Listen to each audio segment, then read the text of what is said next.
Rangpur Riders আর মাত্র একটা জয় দূরে, টানা দ্বিতীয়বার গ্লোবাল সুপার লিগ ফ্র্যাঞ্চাইজি ক্রিকেটের বিশ্বকাপ জয় থেকে। রাত পোহালি ভোর হবে এবং ভোর 5টায় মুখোমুখি হবে রংপুর ভার্সেস গায়ানা। নুরুল হাসান কাইল মায়ার্সের দল এই ম্যাচটা জিততে পারবে না, অতীত আমাদেরকে ইন্সপায়ার করে। প্রথমত এর আগের যে আসর ছিল সেটার ফাইনাল জেতা দল রংপুর, আর এবার গায়ানা যে একটা ম্যাচে হেরেছে সেটাও রংপুরের বিপক্ষে। আসসালামু আলাইকুম রহমতুল্লাহ। প্রিয় দর্শক শ্রোতা, আশা করি সকলে ভালো আছেন, আলহামদুলিল্লাহ। প্রিয় দর্শক, আবারও খেলা খবর নিয়ে হাজির হলাম। আপনারা জানেন যে বর্তমানে গ্লোবাল সুপার লিগ খেলা হচ্ছে, সেখানে বাংলাদেশের একটি দল রংপুর রাইডার্স তারাও খেলতে গিয়েছে। তারা কেমন খেলছে, তাদের বর্তমান কি অবস্থা, সেই সব বিষয় নিয়ে আজকের এই ভিডিওটি করা হচ্ছে। অবশ্যই আপনারা রিয়াসাদ আজিম ভাইয়ের মুখ থেকে সমস্ত কথাগুলো শুনবেন, তাহলে আপনারা সম্পূর্ণ বিষয়টি বুঝতে পারবেন। চলুন আর কথা না বাড়ি সেই কথাগুলো আমরা রিয়াসাদ আজিম ভাইয়ের মুখ থেকে শুনে আসি। চলুন। রংপুর রাইডার্স আর মাত্র একটা জয় দূরে, টানা দ্বিতীয়বার গ্লোবাল সুপার লিগ ফ্র্যাঞ্চাইজি ক্রিকেটের বিশ্বকাপ জয় থেকে। রাত পোহালি ভোর হবে এবং ভোর 5টায় মুখোমুখি হবে রংপুর ভার্সেস গায়ানা। নুরুল হাসান কাইল মায়ার্সের দল এই ম্যাচটা জিততে পারবে না, অতীত আমাদেরকে ইন্সপায়ার করে। প্রথমত এর আগের যে আসর ছিল সেটার ফাইনাল জেতা দল রংপুর, আর এবার গায়ানা যে একটা ম্যাচে হেরেছে সেটাও রংপুরের বিপক্ষে। সো জেতাটাই একমাত্র সলিউশন, যেমনটা কাপড় ধোয়ার ক্ষেত্রে চাকা অল ইন ওয়ান, যার স্মার্ট এনজাইম এবং কালার গার্ড ফর্মুলা আপনার কাপড়কে করবে ধবধবে পরিষ্কার মাত্র 75 টাকায়। যে ডিসকাশনটা করতে চাই, এই যে রংপুরকে নিয়ে এত ডিসকাশন এত আলোচনা হচ্ছে, কিন্তু এই দলটা তো একটা ব্যান্ড দল। রংপুর কিন্তু সত্যি সত্যি ভাবে ভাবে মনে হচ্ছে একটা নিষিদ্ধ দল, এবং যেই দলটা এরকম একটা প্রেস্টিজিয়াস টুর্নামেন্টের ফাইনালে টানা দ্বিতীয়বার শিরোপা জয়ের দ্বার প্রান্তে। কেন এই কথা বলছি, why I am telling like this, এই ডিসকাশনে আমি যাব। তার আগে একটু বলতে চাই যে খেয়াল করে দেখবেন, এর আগের আসরে রংপুর কিন্তু অনেক হ্যাকলিং এর মধ্যে দিয়ে গেছে। শুরুটা ভালো হয়নি, ক্লোজ ম্যাচেস গুলো হেরেছিল তারা। এবার তারা 8 রান 1 রান 8 রানের জয়, এবং লাস্ট ম্যাচটা বৃষ্টির কারণে আমরা খেয়াল করেছি যে সেটা পরিত্যক্ত হয়েছে। টপ টেবিলে মানে টেবিল টপ তারা। হাইয়েস্ট রান গেটার 130 রান নিয়ে রয়েছে কাইল মায়ার্স রংপুরের। সেকেন্ড হাইয়েস্ট উইকেট টেকার আমাদের খালিদ আহমেদ, 10টা উইকেট পেয়েছেন। সবকিছু মিলিয়ে এই রংপুরকে নিয়ে তো আশাবাদী না হবার কোনো কারণ নেই। বাংলাদেশের পতাকা গ্লোবাল সুপার লিগের চ্যাম্পিয়ন দলের সাথে উড়বে, এটাতে গৌরবান্বিত হওয়ার বা না হওয়ার কোনো রিজন কিন্তু আমরা খুঁজে পাই না। কিন্তু বাংলাদেশ ক্রিকেট বোর্ডের রোলটা অনেকটা যে Rangpur Riders is a band team. আমি কেন আর্লিয়ার এই কথাটা বলছিলাম, খেয়াল করে দেখবেন, এই যে একটা দল গ্লোবাল সুপার লিগে প্রতিনিধিত্ব করছে, তারা কার হয়ে খেলছে ভাই? বাংলাদেশের হয়ে খেলেছে। এই দলটা কোথা থেকে উঠে এসেছে? বাংলাদেশ প্রিমিয়ার লিগ বিপিএল থেকে উঠে এসেছে। বিপিএলটা কে আয়োজন করে? বাংলাদেশ ক্রিকেট বোর্ড বিসিবি আয়োজন করে।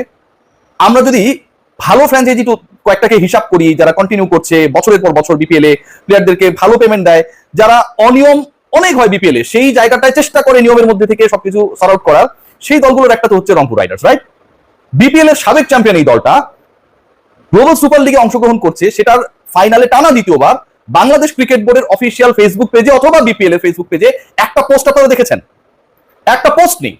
বাংলাদেশের সব ধরনের গণমাধ্যম, ইলেকট্রনিক, প্রিন্ট, অনলাইন, আমরা যারা কাজ করি, কন্টেন্ট ক্রিয়েট করি, সবাই they are discussing on Rangpur Riders performance. সবাই বলছে নুরুল হাসান সোহান এত ভালো ক্যাপ্টেন্সি করার পরেও, এত ভালো ওয়েল ফিনিশিং এই আগের ম্যাচে তার আগের ম্যাচটাই দেওয়ার পরেও তিনি কেন জাতীয় দলে ডাক পান না, সেই আলোচনা আমরা করি। কেন করি? রংপুরের হয়ে খেলছে, রাইট? কিন্তু বাংলাদেশ ক্রিকেট বোর্ডের অফিসিয়ালি কোনো অ্যাপ্রিসিয়েশন নাই, যেন এটা দিলে তাদের ফান্ডের টাকা কমে যাবে অথবা কোনো একজন অখুশি হবে, এরকম একটা বাস্তবতায় রংপুরকে নিয়ে কোনো ধরনের অ্যাপ্রিসিয়েশন নেই। অথচ এই দলটা, এই রংপুর রাইডার্স নামের দলটা খেলে বাংলাদেশ প্রিমিয়ার লিগ বিপিএল এ, বাংলাদেশ ক্রিকেট বোর্ডের এনওসি নিয়ে তারা খেলতে গেছে গ্লোবাল সুপার লিগে। এরকম ছোট লোকই মানসিকতা পৃথিবীর আর কোথাও আপনারা দেখবেন না ভাই। আমার দেশের একটা দল ফাইনালে উঠেছে গ্লোবাল সুপার লিগ, আমাদের কাছে একটা স্বপ্নের টুর্নামেন্ট মনে হইতো যে কারা খেলে, আমরা খেলা দেখবো, এটা ওটা। সেই জায়গায় আমার দল টানা দ্বিতীয়বার চ্যাম্পিয়ন হওয়া থেকে জাস্ট একটা জয় দূরে। সেখানটায় বিসিবির আচরণ, মিডিয়া কমিটির আচরণ, এদের পর বিহেভ গুলো আসলে অনেক বেশি কষ্ট দেয়। কেউ কি দেখেন নাই এই পাকনামি পণ্ডিতি কারা করে? আমিনুল ইসলাম বুলবুল ভাই, আপনিও কিন্তু ফারুক আহমেদের পথেই রয়েছেন। কোন একটা দলকে নিয়ে কারো অভিযোগ থাকতেই পারে, কিন্তু সেই দলের প্লেয়াররা, সেই দলের কন্ট্রিবিউশন আপনি ছোট করে দেখতে পারেন। আগামীকাল যখন রংপুর চ্যাম্পিয়ন হবে, আমি ফার্মলি বিলিভ করি, যখন পুরো বাংলাদেশ আমাদের সোশ্যাল মিডিয়া ভরে যাবে, তখন বাংলাদেশ ক্রিকেট বোর্ড তাদের ঘুম ভাঙবে, তাদের গন্ডারের চামড়া আজকে আমি টোকা দিয়েছি, কালকে তারা জেগে উঠবে, রংপুর রাইডার্সকে কংগ্রাচুলেশনস জানাবে। আমরা আসলে ছোট লোক, আমরা যারা আসলেই গরিব, আমরা তো ছোট লোক। বাংলাদেশ ক্রিকেট বোর্ড ওই ছোট লোকের জায়গায় মোটামুটি একটা বড় রোল প্লে করে, এটা প্রমাণিত। আমার কথা অনেকে কষ্ট পাবে না, আমি কারোর লোক না, আমি একদমই কারোর লোক না। যেটা কথা উচিত মনে হবে, আপনাদের হাতে ঘা লাগলো আমি সেটা বলবো। আপনারা কেন রংপুরকে এই যে ফাইনালে উঠলো, এটা তো আরো 2 দিন আগের ঘটনা, আপনারা একটা কংগ্রাচুলেশন দিতে পারলেন না? বাংলাদেশ ফুটবল দল, অনূর্ধ্ব বিভিন্ন বয়স ভিত্তিক ফুটবল দল, এ দল ও দল, বিভিন্ন টাইপের দলগুলো যখন বিভিন্ন জায়গায় ভালো করে, আমি ছোট করছি না, তাদের তো আপনারা কংগ্রাচুলেশন জানান। একটা ক্রিকেট টিম আপনার বোর্ডের আয়োজিত টুর্নামেন্টে অংশগ্রহণকারী একটা ক্রিকেট টিমকে নিয়ে আপনাদের আতেখা কেন ভাই? কি কারণে? এই যে খালেদ আহমেদ ভালো করছে, খেয়াল করে দেখবেন 10টা উইকেট নিয়েছে, ফাইনালও ভালো খেলবে, অবশ্যই ভালো খেলবে, কারণ তার বউ বলেছে সে ভালো খেলোয়াড়।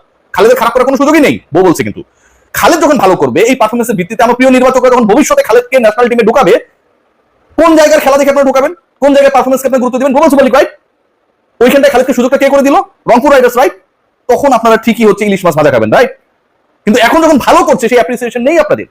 একটা ক্রিকেটার যখন ভালো করে ম্যান অফ দ্য ম্যাচ হয়, কিন্তু এক রানে যে ম্যাচটা জিতলো রংপুর, খেয়াল করে দেখেন কি nail biting match that was. সবাই ওটাকে ফলো করেছে। বাংলাদেশ ক্রিকেট বোর্ডে এত এলার্জি আপনাদের। আমরা বলি না যে আমাদের পলিটিক্স এমন একটা পর্যায়ে চলে গেছে যে একজন থাকলে আরেকজন থাকতে পারবে না, এরকম একটা সিনারিও। আমরা নন পলিটিক্যাল, আমরা কিন্তু খুব হেট করি এগুলোকে। বাংলাদেশ ক্রিকেট বোর্ড এরা একটা ভদ্রতার বেশ নিয়ে থাকে, লেবাস নিয়ে থাকে, কিন্তু ছোট লোকের একদম সর্বনিম্ন স্তরে।